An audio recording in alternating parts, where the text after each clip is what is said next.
మార్కాపురం జిల్లా కందివారిపల్లి గ్రామం బొమ్మిరెడ్డి కృష్ణారెడ్డి అనే రైతు 2 ఎకరాలు మొక్కజొన్న వేయడం జరిగింది. ఈ మొక్కజొన్నకు వారం రోజుల క్రితము నోవా వారి ధ్రువ గుళికలు వాడటం జరిగింది.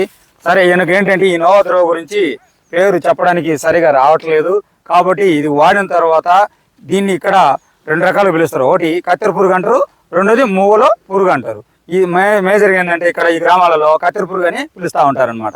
ఈ కత్తెర పురుగుకు ఈయన వారం కిందట ఈ గుళికలు వేసిన తర్వాత తను పరిశీలన చేయగా ఇక్కడ చూడండి చాలా బాగుంది. పైరు కూడా గ్రీనిష్ రావటము, మూల పురుగు చనిపోవడం అన్ని కూడా చాలా బాగుంది. రైతు కూడా తన మాటలలో తెలియజేస్తాడు.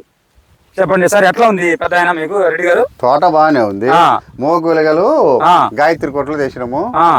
అదే వేసినాము వారం కిందట. అదే పచ్చ పురుగు, నల్ల పురుగు అనేది ఉంది, అది పోయింది. అది ఉన్నాక ఈ వారం చూసేలా 4 రోజులు చూసేలాక రిజల్ట్ ఇదిగా మళ్ళీ ఈ వారం అయింది. ఇది రిజల్ట్. ఇది రైతు కూడా తన మాటలలో ఏం చేస్తున్నాడంటే ఇక్కడ చాలా మొక్క కూడా గ్రీనిష్ వచ్చింది, చాలా బాగుందని కూడా రైతు తన మాటలు తెలియజేస్తూ ఉన్నారు. ఇక్కడ కొవ్వులలో కూడా లేదు, కూడా గ్రీనిష్ చాలా బాగా వచ్చింది.